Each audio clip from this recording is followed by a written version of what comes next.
محترم سامعین حاضرین، السلام علیکم ورحمۃ اللہ وبرکاتہ۔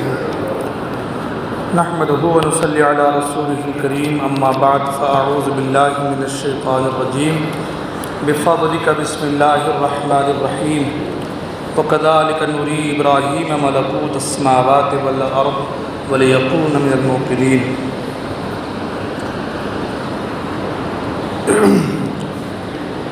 آمنت باللہ، صدق اللہ المولانا العلی العظیم، وصدق رسولہ النبی الکریم۔ درود پاک پڑھیں۔ اللہم صلی علی سیدنا مولانا محمد معدن الجود والکرم وآلہ بارک وسلم صلو علیہ وسلم۔ درود پاک پڑھیں۔ اللہم صلی علی سیدنا مولانا محمد معدن الجود والکرم وآلہ بارک وسلم صلو علیہ صلاۃ و سلام علیک یا رسول اللہ صلی اللہ تعالی علیہ وسلم۔ ایک نعت پاک جو کہ پنجابی زبان میں ہے، مگر آپ لوگ بارہا سنتے آئے، اس کے 2-3 اشعار، کیونکہ یہ نعت سرکار اقدس صلی اللہ علیہ وسلم کے روضہ رسول کے، سرکار کے روضے کے جالیوں کے اور سرکار کی بارگاہ کے حاضری کے تعلق سے ہے۔ 2-3 اشعار سماعت کر لیں۔ لجپال نبی میرے دردادی دوا دینا، لجپال نبی میرے دردادی دوا دینا، جد وقت نزا آوے دامن دی ہوا دینا، جد وقت نزا آوے دامن دی ہوا دینا، دل روندا اے جان دے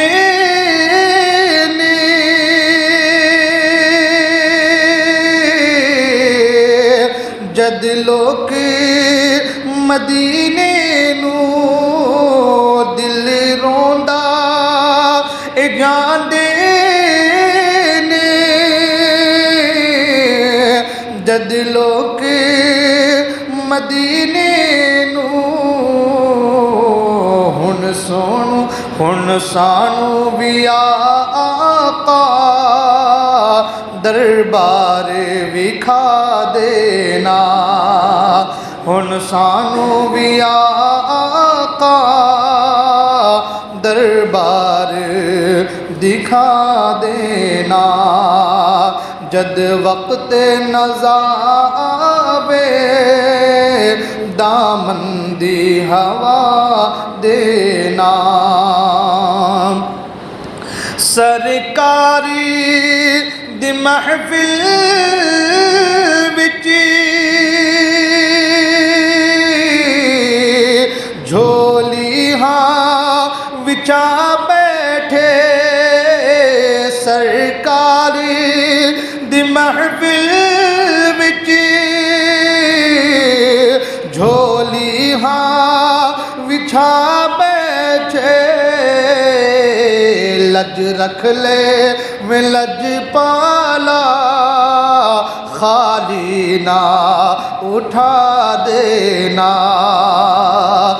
لج رکھ لے میں لج پالا خالی نہ اٹھا دینا، اور خیرات عطا کرنا سرکاری دی مرضی ہے، خیرات عطا کرنا سرکاری دی مرضی ہے،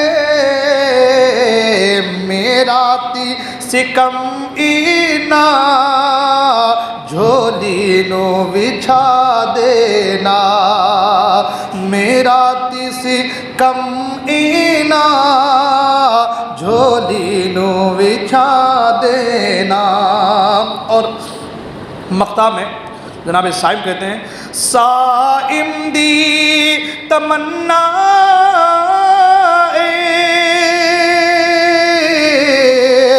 رہو آقے مدینے وچ صائم دی تمنا رہو آقے مدینے وچ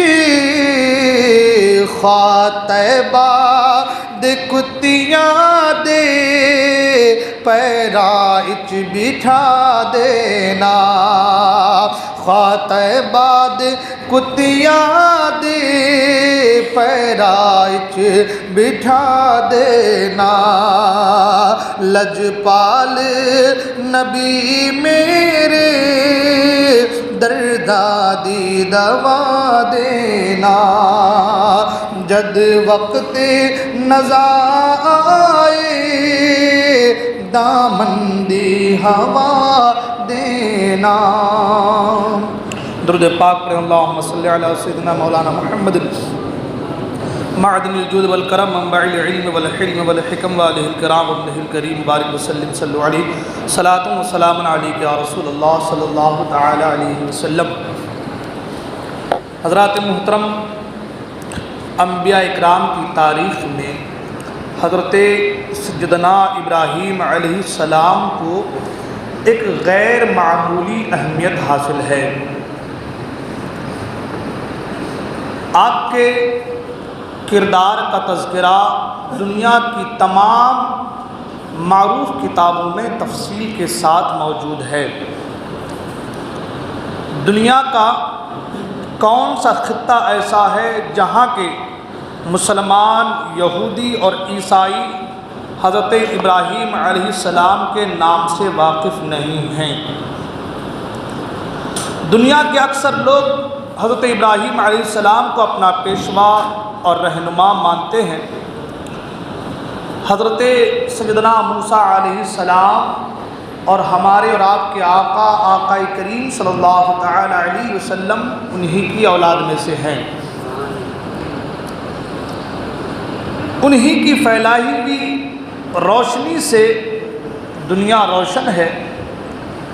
قرآن مجید میں حضرت ابراہیم علیہ السلام کا ذکر 67 بار آیا ہے، 67 ٹائم. بلکہ آپ ہی کے نام کی پوری سورت جسے سورہ ابراہیم کہتے ہیں قرآن مجید میں ہے. ابراہیم علیہ السلام کی روشنی جو انہوں نے پھیلائی، اس روشنی سے آج یہ دنیا منور ہے. اور آپ کے دین کو دین حنیف کا نام قرار دیا گیا ہے. قرآن مجید میں جا بجا آپ کے دین کے حوالے سے ذکر موجود ہے،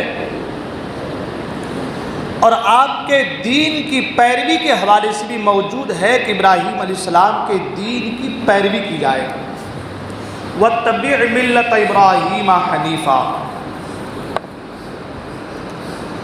اس وجہ سے بھی ہے کہ ہمارے آقا کے وہ آبا و اجداد ہیں، ان کی اولاد میں سے آقا کریم صلی اللہ علیہ وسلم ہیں.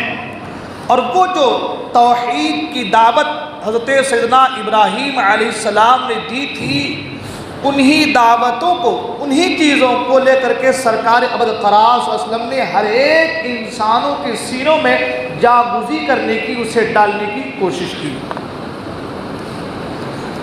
ابراہیم علیہ السلام کا کردار اتنا مثالی کردار ہے کہ جس کے تعلق سے ایک دو جمعہ نہیں، کئی جمعے بلکہ کئی مہینے لگ جائیں آپ کی سیرت اور آپ کا تذکرہ میں. آپ کے کردار کے حوالے سے ہو یا آپ کی سنتوں کی پیروی کے حوالے سے ہو. جیسا کہ میں نے پہلے بھی کہا، اس کے تعلق سے پچھلے سال بھی حضرت ابراہیم علیہ السلام کے حوالے سے کئی جمعہ مسلسل گفتگو ہوئی تھی کہ بہت ساری چیزیں آج ہمارے درمیان جو رائج ہیں، جن کو ہم ادا کرتے ہیں، وہ حضرت ابراہیم علیہ السلام کی سنت ہے. ختنہ کرتے ہیں، ہم کہتے سنت ابراہیمی ہے نا. یہ ابراہیم علیہ السلام کی سنت ہے، مگر ہمارے آپ کے دین میں، دین اسلام میں اسے رائج رکھا گیا ہے. حج کرنے کے لیے جاتے ہیں، بہت ساری چیزیں ان سے جڑی ہوئی ہیں جنہیں ہم اور آپ ادا کرتے ہیں۔ وجہ یہ کہ انبیاء مرسلین کا انبیاء اکرام کے بعد، انبیاء اکرام میں اللہ کے رسول صلی اللہ علیہ وسلم کے بعد سب سے بڑھ کر برتر مرتبہ اگر کسی کا ہے تو وہ حضرت سیدنا ابراہیم علیہ السلام کا مرتبہ ہے۔ حضرت ابراہیم علیہ السلام کو یہ مقام مرتبہ اس لیے بھی حاصل ہوا کہ ابراہیم علیہ السلام نے تبلیغ دین کی خاطر وہ پریشانیاں و مشقتیں برداشت کی ہیں جنہیں سننے کے بعد صرف انسان کے رونگٹے کھڑے ہو جاتے ہیں۔ ایسے وقت میں آپ پیدا ہوئے ہیں کہ جس وقت ہر طرف کفر و شرک کے بادل چھائے ہوئے تھے۔ آج کے اس دور میں ہم دین کی تبلیغ کرنے جاتے ہیں تو طرح طرح کی پریشانیاں آتی ہیں، جبکہ آج کے دور میں اور اس دور میں بہت بڑا فرق ہے۔ نمرود ایک ایسا ظالم و جابر بادشاہ تھا، ایسا ظالم تھا کہ وہ اپنے آپ کو خدا کہلواتا تھا اور اپنی بارگاہ میں لوگوں کو سجدہ کرواتا تھا، اپنے دربار میں لوگوں سے سجدہ کرواتا تھا۔ جو سجدہ نہ کرے اسے سزائیں دی جاتی تھی۔ ایک اکیلا حکمراں تھا، ایک بادشاہ تھا، سب اس کی پرجا، سب اس کی رعایا، وہ جو کہتا اس پر لوگوں کو سختی کے ساتھ عمل کرنا پڑتا تھا۔ ایسے وقت میں کہ جب لوگ ایک دو نہیں ہزاروں خداؤں کو مانتے تھے، ہر طرف کفر و الحاد کی گھٹا ٹوپ اندھیرا چھایا ہوا تھا، ایسے وقت میں کہ جب اللہ کا نام لینے والا کوئی موجود نہ تھا، ایک خدا کا کوئی پرستار موجود نہ تھا، ایسا لگتا تھا کہ پوری روئے زمین میں ہر طرف شرک ہی شرک ہو رہے، کوئی خدا کا نام لینے والا نہ تھا۔ اور ایسے وقت میں اللہ تعالیٰ نے حضرت ابراہیم علیہ السلام کو دنیا میں بھیجا۔ اور یہ بھی آپ نے سنا ہوگا کہ جب آپ دنیا میں تشریف لائے تو آپ کے آنے سے پہلے، کیونکہ نمرود کے دربار میں نجومی کاہن بہت رہا کرتے تھے، وہ ستاروں کی چال کو دیکھ کر کے بتایا کرتے تھے کہ کیا ہونے والا ہے کیا نہیں ہونے والا۔ نمرود اس کو سمجھتا تھا سچ اور اس پہ عمل کرتا تھا۔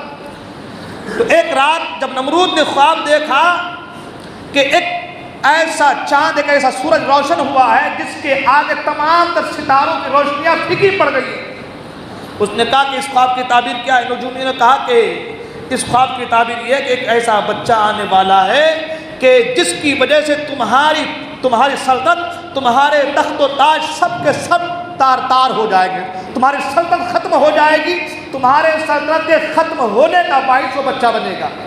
تو آپ نے بھی سنا ہوگا کہ نمرود نے اعلان کر دیا کہ جتنے بھی بچے پیدا ہوں سب کو قتل کر دیا جائے۔ بچوں کو قتل، کئی ہزار بچے قتل کیے گئے، مگر اللہ تبارک و تعالی جسے چن لیتا ہے اور جسے آباد کرنا چاہتا ہے، جسے اللہ تبارک و تعالی زندہ رکھنا چاہتا ہے، اسے کوئی مار نہیں سکتا۔ حضرت ابراہیم علیہ السلام کی ولادت ہوئی، آپ کی والدہ ماجدہ ایک غار کے اندر گئی، دور شہر سے غار کے اندر جا کر کے اس غار میں آپ کی ولادت ہو رہی ہے، اور ایک روایت مطابق 7 سال اور ایک روایت مطابق 17 سال تک آپ اس غار کے اندر موجود ہیں۔ اللہ اکبر۔ اللہ تبارک و تعالیٰ جسے بچانا چاہے، اور پھر وہ جسے اللہ تبارک و تعالیٰ نے اپنی توحید کے لیے چن لیا ہے، جسے اللہ تبارک و تعالیٰ نے اپنی تبلیغ کے لیے چن لیا ہو، اسے دنیا کی کوئی طاقت کیا مسمار کر سکے۔ اللہ کا وہ مقدس نبی حضرت ابراہیم علیہ السلام اس غار کے اندر رہے 7 سال یا 17 سال الگ روایت کے مطابق۔ جب آپ غار سے باہر تشریف لائے، وہ خوبصورت چہرہ، سبحان اللہ، دیکھا کہ پوری قوم بت پرستی میں مبتلا ہے، مطلب سب ایک طرف اور ایک بندے خدا ایک طرف ہے۔ ہاں، ہمارے یہاں سب ایک طرف ہو جائیں اور اکیلا ایک طرف رہے، کیا کر سکتا ہے؟ کیا انقلاب برپا کر پائے گا وہ؟ مگر اللہ تبارک و تعالیٰ جسے چن لیتا ہے اس کے راستے بھی ہموار کر دیتا ہے۔ سب سے پہلے قرآن مجید میں اس کے تعلق، میں نے جیسے پہلے کہا کہ 67 آیتوں میں حضرت ابراہیم علیہ السلام کا ذکر ہے، اور تمام تر معروف کتابوں میں مفصل طریقے سے حضرت ابراہیم علیہ السلام کا ذکر ہے، یہاں تک کہ انگریزوں نے کتابیں لکھی ہے، ابراہم کتاب کا نام ہے، اس کتاب میں حضرت ابراہیم علیہ السلام کی نبوت کے حوالے سے اور آپ کے کارنامے کے حوالے سے، آپ کے کردار کے حوالے سے اور آپ کے تبلیغ کے حوالے سے، آپ کی توحید کے حوالے سے مفصل طریقے سے لکھا گیا ہے۔ ہمیں کسی اور کی کتاب کی کیا ضرورت ہے؟ قرآن میں سب کچھ موجود ہے الحمدللہ، اور قرآن میں 67 آیتوں میں آپ کا ذکر ہے، ایک پوری سورت آپ کے نام سے نازل کی گئی ہے، سورہ ابراہیم، اور مفصل طریقے سے آپ کی دعوت دین کو، دعوت تبلیغ کو جو ہے مفصل طریقے سے بیان کیا گیا ہے۔ ابراہیم علیہ السلام نے دیکھا کہ پوری قوم شرک میں ڈوبی ہوئی ہے، ایک تنہا آدمی ہے جو سب کو نچا رہا ہے، سب اس کے ارد گرد گھوم رہے ہیں، وہ جو کہتا ہے لوگ وہی کرتے ہیں۔ نمرود کے تعلق سے ابراہیم علیہ السلام نے دین کی تبلیغ کرنا شروع کی، اور سب سے پہلے اپنے گھر سے تبلیغ دین شروع کیا۔ فرمایا قرآن مجید وَإِذْ قَالَ إِبْرَاهِيمُ لِأَبِيهِ آزَرَ أَتَتَّخِذُ أَصْنَامًا آلِهَةً إِنِّي أَرَاكَ وَقَوْمَكَ فِي ضَلَالٍ مُبِينٍ۔ اپنے چچا سے کہا، یہاں پر آزر کو بہت سے لوگ باپ کہتے ہیں، اس کے تعلق سے پہلے ہی میں نے گفتگو کیا ہے الحمدللہ، اور کہ چچا کو اب بھی کہتے ہیں، عربی میں کئی جگہ اس کا تذکرہ اس کے تعلق میں پہلے بیان کر چکا ہوں میں، اب اس پر جانے کے لیے وقت نہیں ہے۔ تو اپنے چچا آزر سے کہا، اے چچا یہ کیا کر رہے ہو؟ خود ہی اپنے ہاتھ سے لکڑی کا ڈھانچہ بناتے ہو، کچھ کمی بیشی ہو جائے تو توڑ دیتے ہو، پھر سے نیا بناتے ہو۔ ہاں یہی تو ہوتا ہے نا، اپنے ہاتھ سے بنایا جا رہا تھا، لکڑی کا ڈھانچہ بناتے تھے، جب اس میں کچھ نقص کچھ کمی نظر آتی تھی، اپنے مرضی کے مطابق نہ بن پاتا تھا، تراشنے میں کچھ کمی بیشی ہو جاتی تو توڑ دیتے تھے، پھر سے نیا بناتے تھے، اور ایک پانی کا، ایک آگ کا، ایک رزق کا، ایک دریا کا، سمندر کا، نہ جانے کیا کیا بنا بنا کر کے پوجا کرتے تھے۔ ابراہیم علیہ السلام نے کہا کہ چچا کیا کر رہے ہو؟ انی اراک وقومک فی ضلال مبین، میں دیکھ رہا ہوں کہ تم اور تمہاری قوم کھلی گمراہی میں ہو، میں دیکھ رہا ہوں۔ اب جانتے ہیں سب ایک طرف ہے مگر تنہا ایک طرف اللہ کی وحدانیت کے تعلق سے، اللہ کی الوہیت کے تعلق سے، دین کی تبلیغ کے تعلق سے کوشاں ہے، اور دنیا والوں کو یہ پیغام دینا چاہتے ہیں سب ایک طرف کیوں نہ ہو، اگر وہ باطل ہیں تو سب کے سامنے حق جو ہے لہراتا نظر آئے گا، سب کے سامنے حق جو ہے سر چڑھ کر بولتا نظر آئے گا۔ ابراہیم علیہ السلام نے کہا کہ میں دیکھ رہا ہوں کہ تم اور تمہاری قوم کھلی گمراہی میں ہو۔ اللہ نے فرمایا وَكَذَلِكَ نُرِي إِبْرَاهِيمَ مَلَكُوتَ السَّمَاوَاتِ وَالْأَرْضِ وَلِيَكُونَ مِنَ الْمُوقِنِينَ۔ اللہ تعالیٰ نے ابراہیم علیہ السلام کو آسمان اور زمین کے درمیان، آسمان کے جو ہے ملک کی اور زمین کے ملک کی، آسمان کے ملک کی اور زمین کے ملک کی آپ نے سیر، جو اللہ نے سیر کرائی آپ کو۔ ابراہیم علیہ السلام کے تعلق سے مفسرین کی الگ الگ رائے ہے۔ بعض کہتے ہیں کہ جب آسمان پر آپ جو ہے گئے تو دیکھا کہ ایک شخص زنا کر رہا تھا، آپ نے اس کے لیے بد دعا کر دی، فوراً وہ ہلاک ہو گیا۔ پھر آگے بڑھے دیکھا ایک شخص اور زنا کر رہا تھا، آپ نے اس کے لیے بد دعا کر دی، وہ ہلاک ہو گیا۔ پھر آگے بڑھے ایک شخص اور زنا کر رہا تھا، اس کے لیے بد دعا کی، وہ ہلاک ہو گیا۔ پھر ایک شخص اور، اس طرح 4 آدمی کے تعلق سے ہے کہ آپ نے بد دعا کر، اللہ نے کہا اے ابراہیم کیا کر رہے ہو، تم میرے مستجاب بندے ہو۔ میں یہی سے بات عرض کرنا چاہوں، کیا کہا اللہ نے کہ تم میرے مستجاب اسے کہتے ہیں کہ جو بھی دعا کرے دعا فوراً قبول ہوتی ہے۔ اللہ نے کہا کہ ابراہیم تم میرے مستجاب بندے ہو، کیا کر رہے ہو؟ تم دعائیں کرتے جاؤ کہ بندہ ہلاک ہوتا چلا جائے گا۔ میں اپنے بندوں کو 3 چیزوں میں رکھتا ہوں، 3 چیزیں ہیں۔ ایک، بندہ میرا گناہ کر رہا ہے تو میں توبہ کی توفیق دوں گا، بندہ توبہ کرے گا گناہوں کو معاف کر دوں گا۔ ایک یہ کہ بندہ جب گناہ کرتا ہے تو میں اسے پھر نیکیوں کی توفیق دوں گا، گناہ سے پلٹ جائے گا، نیکیوں کی طرف آ جائے گا۔ اور پھر ایک یہ کہ بندہ میری بارگاہ میں عاجزی سے ہاتھ پھیلائے گا، اس کے گناہوں کو معاف فرما دوں گا۔ تو اے ابراہیم میرے بندوں کا حال میرے اوپر چھوڑ دو، میرے بندوں کا حال میرے اوپر چھوڑ دو، اس طریقے سے تم دعا کرتے جاؤ گے سارے بندے ہلاک ہو جائیں گے۔ ابراہیم علیہ السلام کے تعلق سے ایک جملہ جو اللہ تبارک و تعالیٰ کی طرف سے آیا وہ یہ کہ اے ابراہیم تم میرے مستجاب بندے ہو۔ بات یہ سمجھنے والی ہے جب ابراہیم علیہ السلام اللہ کے مستجاب بندے ہیں تو پھر آگ میں جانے کی ضرورت کیا ہے؟ آگ میں جانے کی ضرورت کیا تھی؟ جب مستجاب بندے تو دعا کر دیتے مولا سب کے دلوں کو صاف کر دے، سب کے دلوں سے بت پرستی کو نکال دے، سب کے دلوں کو پاک کر دے، سب کے دلوں میں تیری محبت ڈال دے۔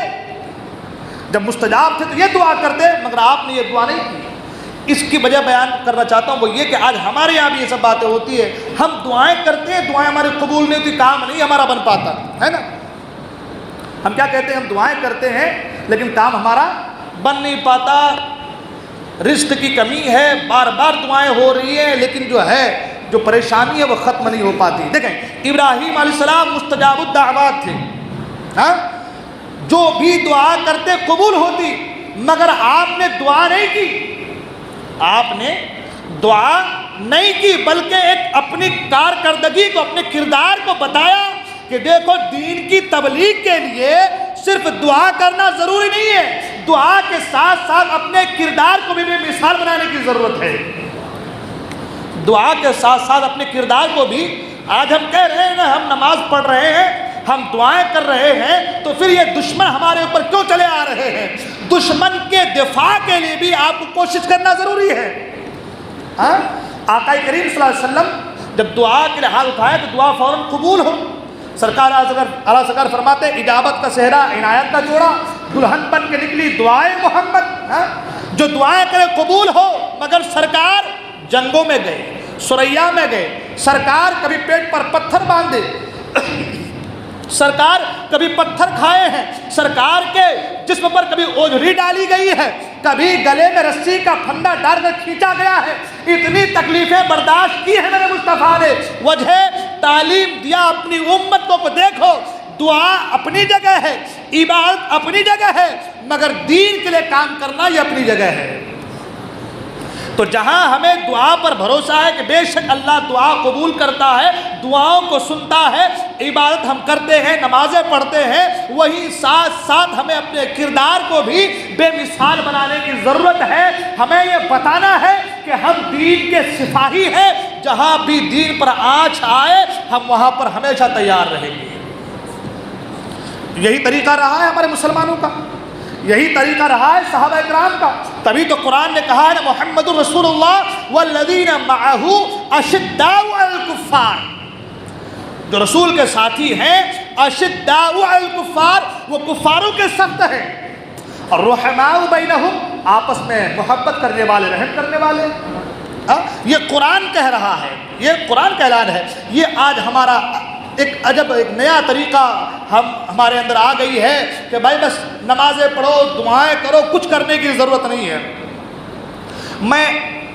مجھ سے بہتر آپ لوگ جانتے ہیں جو بڑے حضرات ہیں، ابھی سے 20-25 سال پہلے ہر گھر میں اپنے دفاع کی چیزیں رہتی تھی، ہے نا۔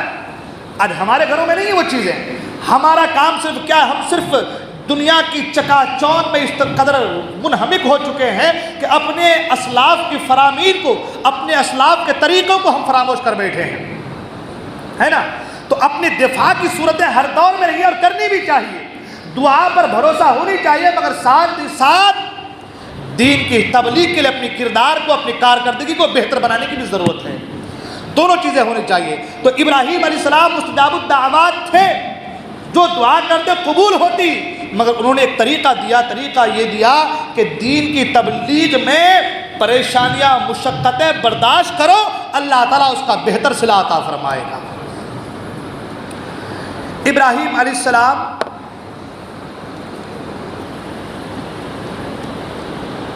ابراہیم علیہ السلام کو آسمان اور زمین کے ملک کی سیر کرائی گئی، اور علماء فرماتے ہیں کہ آسمان کے 7 حصے، زمین کے 7 طبق آپ کے لیے کھول دیے گئے، ہر ایک چیز کا آپ نے نظارہ کیا، ہر چیز کو آپ نے مشاہدہ فرمایا۔ جب تمام چیزوں کا مشاہدہ فرمایا اور دیکھا کہ یہ اللہ کی بادشاہت، یہ اللہ کا ملک، اور اس کے ہی بندوں کا حال یہ کہ کفر و شرک میں مبتلا ہے، تو آپ نے سوچا کہ اب مجھے تبلیغ دین کی خاطر آگے بڑھنا ہے۔ تو جیسا کہ میں نے پہلے کہا، پہلے اپنے گھر سے آپ نے تبلیغ دین شروع کی، اور اس کے بعد سمجھانے کا الگ الگ طریقہ آپ نے اختیار کیا۔ ایک جگہ قرآن مجید میں اس کے تعلق سے ہے، آپ نے کہا اپنے چچا سے لما تعبدو، اس کا مفہوم یہ ہے کہ آیت مجھے یاد نہیں، اس کا مفہوم یہ ہے کہ اے چچا ان کو پوجتے ہو جو نہ سنتا ہے اور نہ دیکھتا ہے اور نہ تمہاری کوئی مدد کر سکتا ہے، جو خود اپنی حفاظت نہیں کر سکتا وہ تمہاری کیا حفاظت کرے گا۔ لما تعبدو ما لا نسمع ولا یغنی عنک شیئا، نہ تمہاری کوئی مدد کر سکتا ہے، نہ تمہاری سن سکتا ہے، نہ دیکھ سکتا ہے، تم اس کے حوالے سے تم اس کی پوجا کرتے ہو۔ میرا خدا تو وہ ہے جو ہر وقت اپنے بندوں کو دیکھتا ہے، جو بھی حاجتیں ہو بندوں کی تمام چیزوں کو جانتا ہے، میرا خدا وہ ہے۔ مگر اب آپ دیکھیں کہ بارہا آپ تبلیغ دین کے لیے کوشاں ہیں، مگر قوم سدھرنے کو تیار نہیں ہے۔ اس زمانے میں وہ لوگ چاند، سورج اور ستاروں کی پوجا کرتے تھے، تو آپ نے ایک طریقہ اختیار کیا کہ آپ ستارے، چاند اور سورج کے حوالے سے آپ نے سوچا کہ میں انہی کی تشبیہ، انہی کی مثال دے دوں تاکہ ان کے ذہن میں بات آ جائے کہ تم جس کی پرستش کرتے ہو، پوجا کرتے ہو، جن کو تم اپنا معبود مانتے ہو، وہ سب کے سب کسی کے بنائے ہوئے ہیں، وہ سب کے سب جو ہے کسی کے بنائے ہوئے ہیں۔ تو آپ نے کیا ترکیب نکالی؟ آپ نے سب سے پہلے سورج کے ستارے کے تعلق سے فرمایا۔ قرآن مجید میں اس کا پورا تذکرہ موجود ہے۔ فرمایا فلما جن علیہ اللیل رأى کوکبا قال ھذا ربی فلما افل قال احب الآفلین۔ رات میں ستارے جب چمک رہے تھے تو آپ نے کہا کہ تم اسے خدا کہتے ہو، یعنی یہ میرا رب ہے۔ لوگ کہہ رہے تھے کہ یہ پوچھتے تھے ستاروں کو اس کی چمک دیکھ کر کے، تو کہ اس کو تم میرا خدا تسلیم کرواتے ہو، یا یہ میرا خدا ہے، جس کا ہم لوگ تعجب کے طور پر کہتے ہیں نا، کسی چیز کے حوالے سے کوئی کہتے ہیں کہ بھائی یہ آدمی بہت طاقتور ہے، تو ہم کہتے ہیں یہ طاقتور ہے، یعنی اس کی نفی ہے کہ یہ اس کو تم طاقتور کہتے ہو، یہ تو کمزور ہے۔ تو آپ نے اس انداز میں کہا کہ اسے تم میرا خدا کہلواتے ہو یا کہتے ہو، یہ میرا خدا ہے، کیونکہ سورج کی وہ لوگ، چاند کی وہ لوگ، ستاروں کی وہ لوگ پوجا کرتے تھے، اس کو معبود مانتے تھے۔ تو آپ نے سب سے پہلے ستارے کے حوالے، تارے کے حوالے سے کہا اسے یہ میرا خدا ہے۔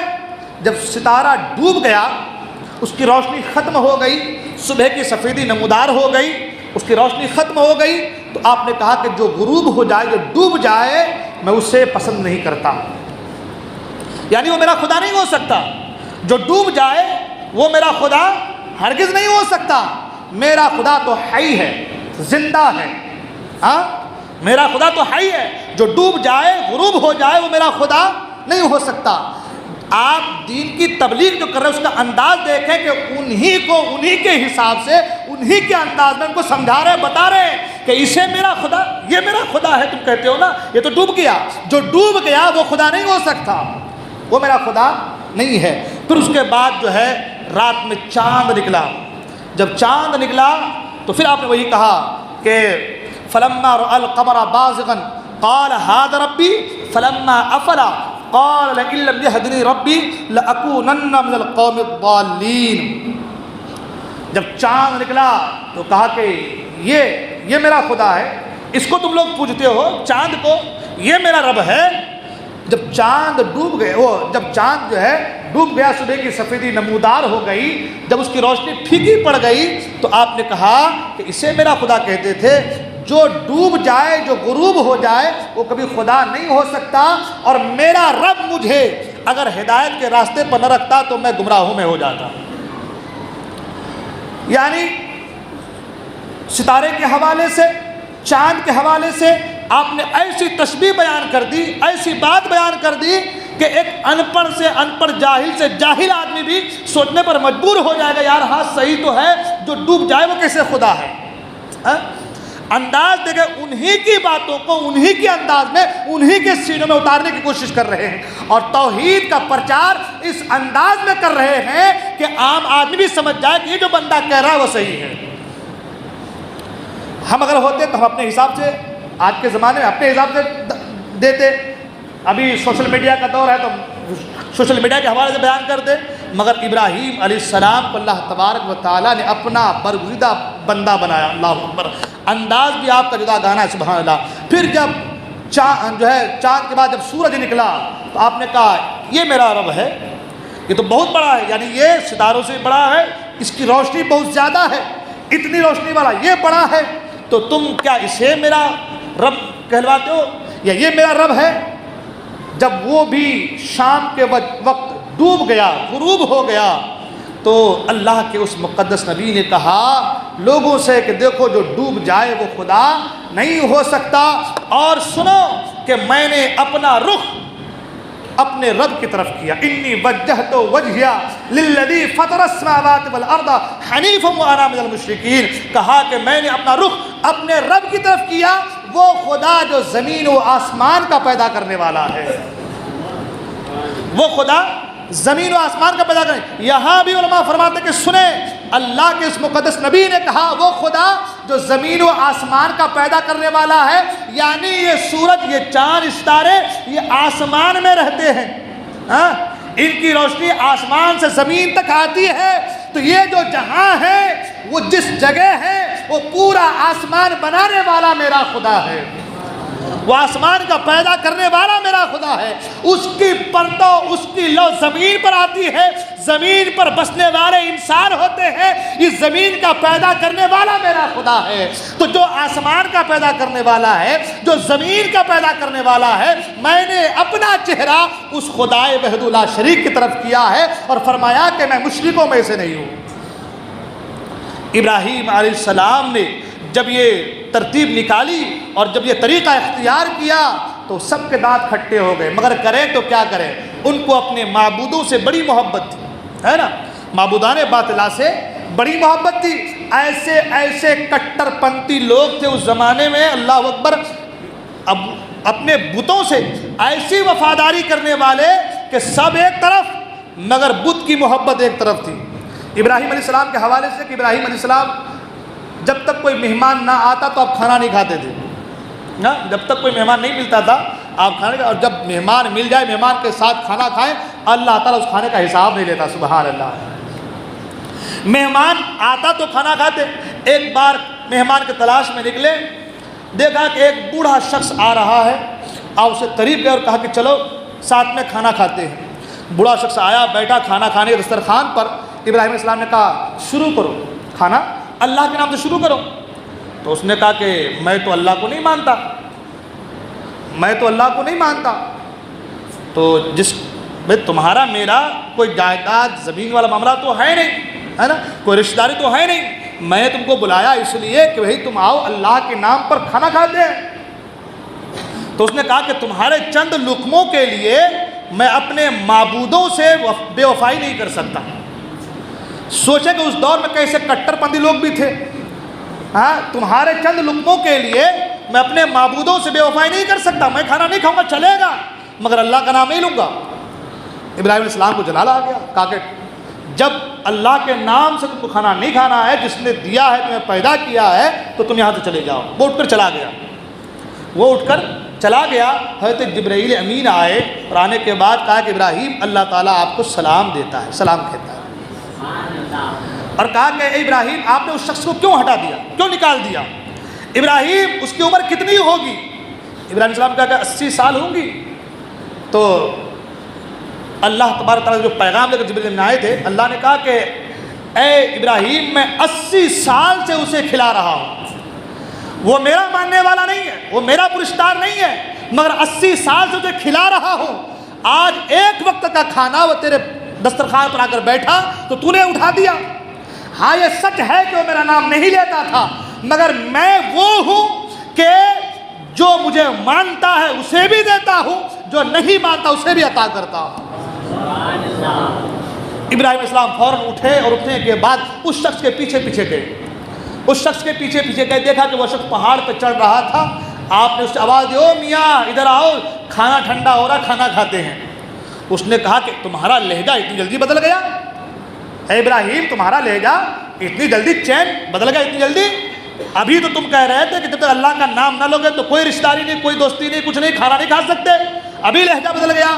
ابراہیم علیہ السلام نے کہا کہ وہ رب جس کا تجھے میں نے نام لینے کے لیے کہا تھا اسی کا پیغام آیا کہ اے ابراہیم میں اسے 80 سال سے کھلا رہا ہوں، ایک مرتبہ تو کھلا نہ سکا، لہٰذا آؤ ساتھ میں کھانا کھاتے ہیں۔ وہ شخص پہاڑ سے نیچے اترا اور آنے کے بعد کہا ابراہیم ایک بار اور بتاؤ کیا کہہ رہے تھے؟ ابراہیم علیہ السلام نے کہا اللہ کی طرف سے پیغام آیا، میرا نام نہ لے کوئی بات نہیں، اسے کھانا کھلاؤ۔ تو کہا نام نہیں لوں گا، کہا کوئی بات نہیں، نام نہ لینا مگر آؤ ساتھ میں کھانا کھاتے ہیں۔ جب یہ پیغام اس شخص نے سنا تو کہا ابراہیم کھانا بعد میں کھائیں گے، پہلے مجھے اسی ایک رب کا غلام بنا لے، میں جو ہے اس کا غلام بننا چاہتا ہوں کہ وہ ایسا سخی ہے، مانگو تو بھی دیتا ہے، نہ مانگو تو بھی دیتا ہے، مانو تو بھی دیتا ہے، نہ مانو تو بھی دیتا ہے، لہذا میں نے جان لیا کہ وہی خدا ہے جو سب کا پالنہار ہے، سب کا پیدا کرنے والا ہے۔ اس سے ایک بات یہ بھی پتہ چلی ہم کو اور آپ کو کہ ہمیں یہ نہیں دیکھنا ہے کہ کون کیسا ہے، ہمیں تو بس وہ کرنا ہے جو دین جس کی طرف ہمیں اور آپ کو راغب کرتا ہے، دین جس چیز کی ہمیں اجازت دیتا ہے اس چیز پر ہمیں رواں دوا رہنا ہے۔ حضرات محترم، حضرت ابراہیم علیہ السلام کے حوالے سے بہت ساری باتیں جیسے کہ میں نے پہلے کہا الحمدللہ کرتے رہیں گے انشاءاللہ باتیں۔ ابراہیم علیہ السلام کا مقام و مرتبہ بہت بلند و بالا۔ آج حج کے موقع پر حجاج اکرام جا رہے تمام تر چیزیں بلکہ بہت ساری چیزیں حضرت ابراہیم علیہ السلام کی سنتوں میں سے ہیں۔ آپ مقام ابراہیم کو دیکھ لیں، صرف آپ کے قدموں کے نشان اللہ اکبر ہے نا، مگر اس مقام کے پیچھے آپ کو 2 رکعت نماز جو پڑھنی ہے وہ واجب ہے، نماز واجب الطواف ہے، وہ 2 رکعت نماز آپ کو پڑھنی ہے۔ اللہ اکبر۔ حجاج اکرام جا رہے ہیں الحمدللہ، حاجی حضرات اور کچھ گئے کچھ جانے والے ہیں الحمدللہ۔ میں تو دعا کرتا ہوں اللہ تبارک تعالیٰ سب کے حج کو قبول فرمائے۔ اچھا یہاں ایک بات اور، پچھلے جمعہ کو میں نے جو ہے حج کے حوالے سے بہت ساری باتیں کی، ایک حدیث میں نے بیان کیا تھا جس حدیث میں یہ تھا کہ اللہ کے رسول صلی اللہ علیہ وسلم نے فرمایا کہ قرب قیامت میری امت کے امیر لوگ حج کریں گے سیر و سیاحت کے لیے، متوسط درجہ کے لوگ حج کریں گے تجارت کے لیے، غریب لوگ حج کریں گے بھیک مانگنے کے لیے۔ حدیث اپنی جگہ پر بالکل مستحکم ہے، اس میں کوئی تبدیلی نہیں، اس میں کوئی رد و بدل نہیں، لیکن کیونکہ جملہ تھوڑا سخت ہے، جملہ تھوڑا سخت ہے، اور جب ہم تقریر کرتے ہیں بیان کرتے ہیں تو اس میں جو حدیث کے معنی مطالب اور مفہوم ہے سمجھانے میں کچھ باتیں اپنے طرف سے بھی اس میں ایڈ ہوتی ہیں، تو جس کی وجہ سے ایسا ہوتا ہے کہ بہت سے لوگوں کے دلوں پہ باتیں ناگوار گزرتی ہیں۔ میں نے حج کے تعلق سے عمرہ کے تعلق بہت ساری باتیں کی تھی، تو ہو سکتا ہے کہ بہت ساری باتیں میرے منہ سے ایسی بھی نکلی ہو جو میں نے اس میں ایڈ کیا ہو تو کسی کو تکلیف ہو، حجاج کرام کو عمرہ کرنے والے حضرات کو تکلیف بھی ہو تو میں معذرت چاہوں گا سبھی حضرات سے کہ اللہ کے واسطے مجھے معاف کر دیں۔ میرا مسئلہ کسی کو تکلیف دینا یا کسی کے تعلق ٹھیس پہنچانا نہیں ہے، ہاں کسی کو تکلیف دینا نہیں ہے، میں تو وہی عرض کرنا چاہتا ہوں کہ جس سے آپ کی ہماری ہم سب کی جو ہے ہم سب کا جو ہے بھلائی کا ضامن ہو جائے، بھلائی اور بھلائی نظر آئے ہم سب کو، بس وہی ہماری خواہش رہتی ہے اور لوگ صراط مستقیم پر گامزن ہو جائے۔ لیکن تقریر کرنے میں بہت سارے جملے ایسے بھی نکل جاتے ہیں جو سخت ہو، لہجہ سخت ہو جاتا ہے، تو اگر کسی کو تکلیف ہوئی تو میں معذرت چاہوں گا، اللہ کے واسطے مجھے معاف کر دیں۔ اور ساتھ ہی ساتھ یہ اعلان بھی، حج جیسا کہ میں نے پچھلے جمعہ کو بھی کہا تھا، حج جو ہے انسان کے گناہوں کو مٹا دیتا ہے۔ عمرہ کے تعلق سے کہا تھا، سرکار نے فرمایا کہ ایک عمرہ دوسرے عمرہ تک انسان کے گناہوں کا کفارہ ہے نا، ایک عمرہ سے دوسرے عمرہ تک جو ہے گناہوں کا کفارہ ہے، لہٰذا حج و عمرہ کرنے کے لیے جب جا رہے ہیں آپ، اتنا پیسہ خرچ کر رہے ہیں آپ، تو ایک چیز جو میں نے پچھلے جمعہ کو بھی کہا تھا، اخلاص کو مد نظر رکھیں، خلوص کو مد نظر، خلوص اپنے دل میں پیدا کیجیے۔ اتنا پیسہ خرچ کرنے کے جا رہے ہیں آپ تو بالکل دل میں یہ ہو کہ مولا تیری رضا کی خاطر، تو انشاءاللہ الرحمن اس کا بہتر سے بہتر پھل آپ کو ملے گا۔ جیسا کہ میں نے کہا تھا، ہر قدم پر 7 کروڑ نیکیاں، سبحان اللہ، 700 نیکیاں، اور پھر حرم کی ایک نیکی کے برابر، وہاں کی ایک نیکی 1,00,000 نیکی کے برابر. تو آپ کون کر سکتے ہیں کتنی نیکیاں ایک قدم کے بدلے اس بندے کو حاصل ہوتا ہے جو بندہ اللہ کی رضا کے لیے، حج کے لیے یا عمرہ کے لیے قدم آگے بڑھاتا ہے نا. تو خلوص کو پیدا کیجئے. اللہ تعالیٰ ہم تمام کو دارین کی سعادتوں سے مالا مال فرمائے. ساتھ ہی ساتھ ایک اعلان یہ بھی کہ اپنی مسجد کا اوپر کا کام، جیسا کہ مجھے کہا گیا کہ اوپر کا کام ان قریب ہی شروع ہونے والا ہے نا. گرمی کا موسم ہے، گرمی بھی بہت ہو رہی ہے. اوپر اگر ایک سلاب یا کچھ ڈل جاتا ہے تو تھوڑی گرمی میں راحت پیدا ہو جائیں گی، ہے نا. تو اس لیے اوپر کا کام جو ہے ان قریب ہی شروع ہونے والا ہے. میں سبھی حضرات سے گزارش کروں گا کہ آپ حضرات اپنے پیسے کو جو ادھر ادھر جا رہے ہیں ان کو تھوڑا سمیٹیے اور اللہ کی راہ میں، اللہ کے گھر میں دیجیے. آقا کریم فرماتے ہیں من بنا للہ مسجدا بنى اللہ لہ بیتا فی الجنہ. جو دنیا میں اللہ کے لیے گھر بناتا ہے اللہ کا جنت میں اس کے لیے محل بناتا ہے. اور یہاں تک فرمایا سرکار نے کہ کوئی جو ہے ایک چڑیے کے گھونسلے کے مانند، چڑیا کا گھونسلہ کتنا ہو، اتنا سا ہوتا ہے چھوٹا سا، اتنا بھی اگر کوئی اتنی بھی جگہ اگر بنائے اللہ کا گھر کے لیے، اتنا بھی کچھ دے دے تو فرمایا گیا اس کے لیے بھی اللہ کا جنت میں محل بناتا ہے. کتنی بڑی بات ہے. تو یہ نہ سوچے کہ مجھے 20 لاکھ 10 لاکھ 15 لاکھ 1,50,000 دینا ہے. آپ سے جو ہو سکے آپ دل کھول کر کے دیجیے، جتنا ہو سکے دل کھول کر کے دیجیے. انشاءاللہ اس کا بینیفٹ آپ کو یہاں بھی ملے گا اور انشاءاللہ الرحمن وہاں بھی ملے گا. یہاں ملے گا تو آپ دیکھیں گے، وہاں ملے گا تو آپ دیکھ نہیں پائیں گے، لیکن جب جائیں گے تو ضرور دیکھیں گے انشاءاللہ. اور جب جائیں گے دیکھیں گے تو سوچیں گے کاش کہ میں اپنا سارا کا سارا پیسہ اللہ کے گھر کے لیے ہی خرچ کر دیا ہوتا، ہے نا. اسی لیے دل کھول کر آپ جو ہے تعاون کیجئے. جو بھی گٹی بالو سیمنٹ ریتی جو چیزیں لگتی ہیں، جو جتنا چاہیں وہ ہمارے متولی صاحب ٹرسٹیان کے پاس آپ جا کر کے اپنا نام لکھا دیں. اللہ تعالیٰ آپ کو اس کا بہتر سے بہتر بدلہ ضرور بالضرور عطا فرمائے گا. ساتھ ہی ساتھ اعلان یہ کہ ہر سال کی طرح اس سال بھی جیلانی مشن کی طرف سے جو مشترکہ قربانی ہوتی ہے الحمدللہ اس سال بھی ہے. فی حصہ 1500 روپے رکھا گیا ہے.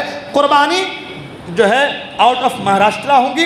جو حضرات بھی حصہ لینا چاہتے ہیں وہ میرے پاس اپنا نام لکھا دیں یا مولانا پرویز کے بعد اپنا نام لکھا دیں. انشاءاللہ الرحمن آپ جب قربانی ہوں گی آپ کو اس کا میسج آپ کے موبائل میں ضرور بالضرور آ جائے گا. ساتھ ہی ساتھ ایک اعلان یہ بھی کہ 21 جون بروز بدھ کو جام محلہ بھساور میں ایک پروگرام ہے جس میں شہزادہ رسول حضور جیلانی میں سرکار ان کی خصوصی آمد ہے اور مقرر میں سید ندیم نوری صاحب قبلہ ہیں. تشریف لائیں اور ثواب دارن حاصل کریں. السلام علیکم ورحمۃ اللہ وبرکاتہ. بولنے میں کوئی غلطی کو میں توبہ کرتا ہوں. استغفر اللہ ربی من کل ذنب و توب الیہ. لا الہ الا اللہ محمد صلی اللہ علیہ وسلم.